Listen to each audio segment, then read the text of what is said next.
communication, and we would like to take you to the world of Hargila conservation, how we are working with communities. And you can see in the picture, I think, and some women are offering prayers to Hargila as God or something like this. And if you are not familiar with the Hargila birds or the greater adjutant storks, I would like to show you the birds in a different way maybe. You can see, I think in my, as by our Hargila Army, all women Hargila Army.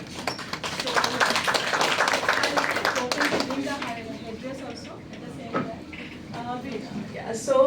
You can see the Hargila in my, I think, so as it is communication science, communication, how we can convey message of an endangered species to the world. So you can see, I think, in my viewers also, right? So how we can disseminate, and maybe you can give me one.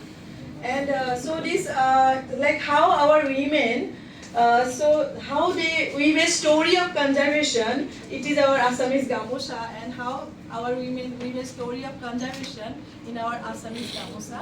So you can see that, I think. And thank you so much. Maybe I will wear a headdress, and if you want to join, maybe Paramananda, or if you want to join, so you can join also. And I'm very proud to share our Hargila bird.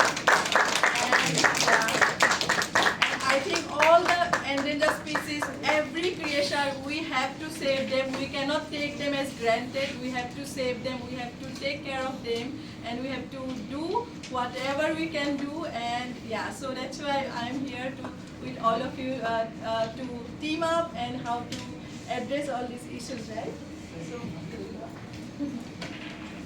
So next, please. So,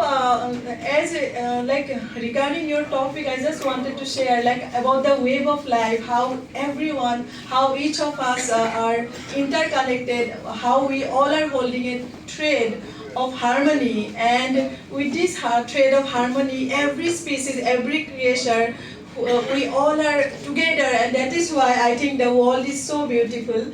And we call it, with our communities, we call it as Mangalmay Hanti Jal. And for me, it is very depth, and I would love to share maybe the entire story. It is our Mangalmay Hanti Jal. Next, please. So this is the bird who is near threatened, and in my entire life when I've been working, it was an endangered bird with less than 1,000 birds in the world when I was working, and when I was working in Assam, it was in 2007 it was about 450 birds. And I'm very proud to mention that now, after 17 years of work by our communities, now we have more than 1,800 birds in Assam. Thank you so much. So, next please. Next, So, when I started my work, everything started with my PhD. And you can see that all the time this bird was treated as bad omen or disease carrier, or it was persecuted or poisoned. Next, please. So everything started with my PhD. I wanted to do my PhD, but a situation changed my life. So I saw a man cutting down a huge nesting tree, and you can see all the baby birds fell down.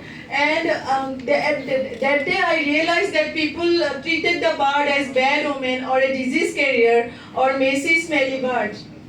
And it was so painful. And so when I was arguing with some person, I realized that this bird had a negative perception. And that day I realized that we have to change the mindset of people and bring the birds into tradition and culture and our folklore, maybe. I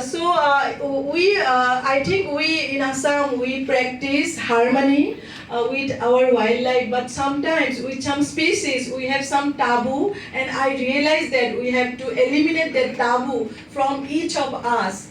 And why Hargila is so important, maybe in my previous slide.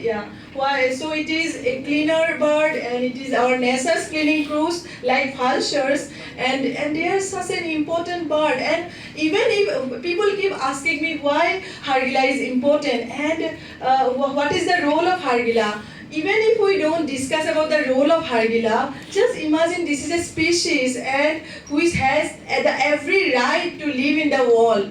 And next please. So yeah, this is the story. I think if yeah, there might be someone you also had encountered, or maybe Dr. Paramananda. He is from Nalbari. So earlier in this area also we had many birds, but now not a single bird is there in Nalbari.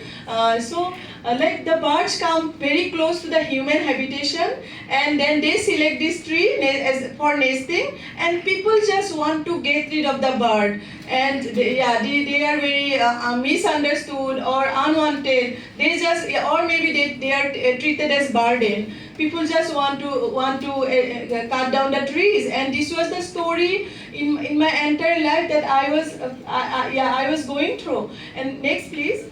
And all the time, it was a solution that this part should be a part of our tradition and culture. And for this, we collaborated with communities. Which I am going to share. Next, please.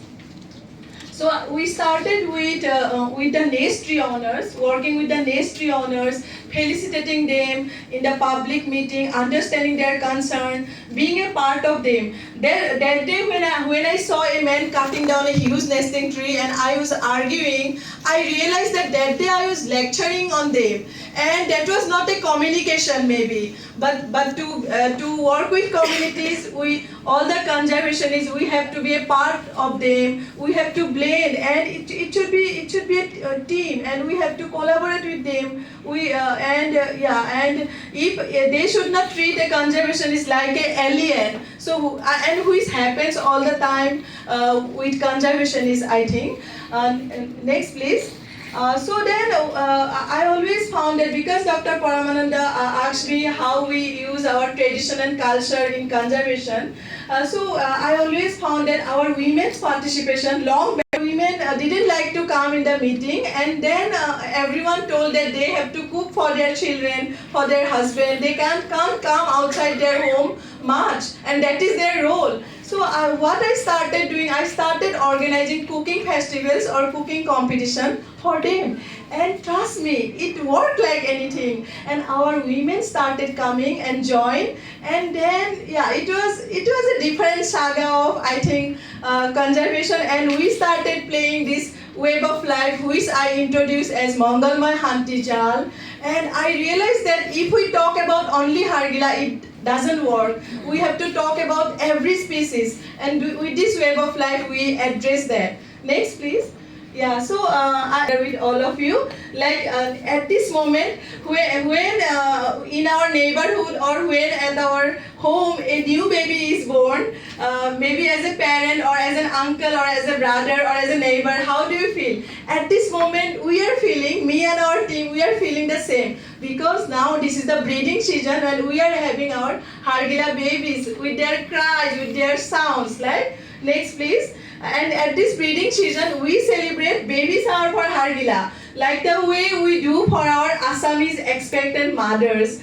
So how did it happen? When I started my work, I saw that when the Hargila birds were breeding or laying eggs, I was a mother at that time. I was a mother of twin babies, and with me it was a different situation, or with other women, or with human being, it is a different situation. On that baby shower or Panchamrit event, the women get so much respect, celebration, gifts, and all the joy. Why our wildlife don't get the same attention? That's why we started celebrating baby shower for Hargila, and it also started working like anything. Our women became so emotionally sensitized, and they became a part of it. Next, please. But maybe you might, I don't know, but if you click a little bit of the song maybe, and I will just not go much into it. Now to next, please.